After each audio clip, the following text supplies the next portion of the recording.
CMD Boxing Reports. Ronell Hit reporting here, and I'm back at it for the Boxing Fanatics. So, all right, man, the Luis Arias and the Daniel Jacob fight, that was on last night. Of course, I must be frank with you guys. This fight did not live up to my expectations. You have Luis Arias coming in here undefeated. I pretty much thought that this would be a dog fight. However, it wasn't. If looking at this fight, I expected more from Luis Arias, going into this fight, a lot more. But, hey, we didn't get it.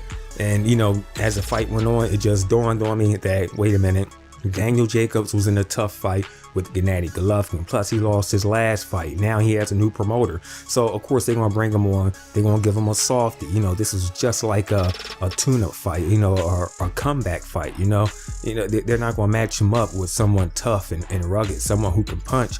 Because, looking at Luis Arias' knockout ratio, he only has like a 45% knockout ratio. So, yeah, they're not going to really throw Daniel Jacobs, to the wolves and give him someone with a 95% knockout ratio. Nah. He was just in a tough fight with Gennady Golovkin, like I said. So, Eddie Hearn, he knew what he was doing, with this fight here. He picked the right opponent. He had picked the right opponent that, Daniel Jacobs could look good against, like I said, after his, big loss to Gennady Golovkin.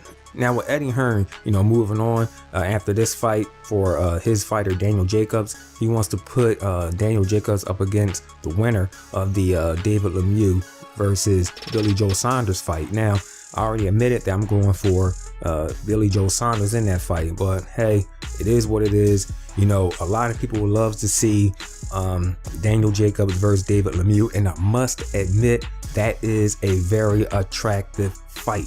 Very attractive. But like I said, I am going for Billy Joe Saunders. I do hope he wins. But hey, it is what it is. If he doesn't win, hey, Daniel Jacobs will probably get to face David Lemieux. Now, if David Lemieux, if he'll take that fight right after, coming off of this one here with Billy Joe Saunders, and it's, it really is especially how that fight goes. Because to me, it doesn't make sense that, a fighter, have two back-to-back tough matches. But then again, it really depends how it goes for both fighters, Billy Joe Saunders and David Lemieux. However, I do know if Billy Joe Saunders is to win this fight, I seriously doubt if he will jump in the ring right away with Daniel Jacobs. I'm pretty sure he will want to take on a softie or whatnot. He'll probably take on a Amir Khan or some other soft opponent, just to keep it safe. He really don't want to have two back-to-back tough ones, like I said earlier with Daniel Jacobs. Now, really, I just want to note on one thing, okay? The 160-pound division, the middleweight division, is looking just as healthy as the welterweight division. We have a whole lot of newcomers coming in this bad boy.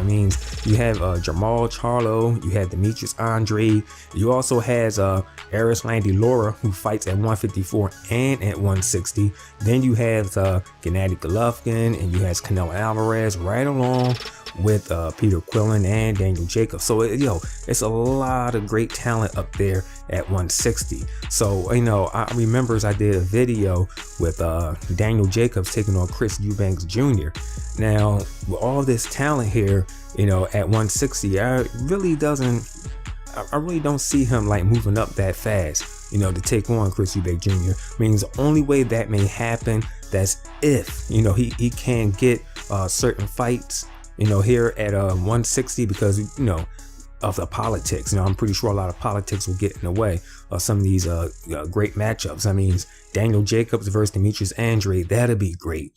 Daniel Jacobs versus Jamal Charlo. Now, Jamal Charlo, he's on Showtime, but Demetrius Andre, he's on HBO right along with Daniel Jacobs. So that fight will probably be made, quicker than Daniel Jacobs versus Charlo.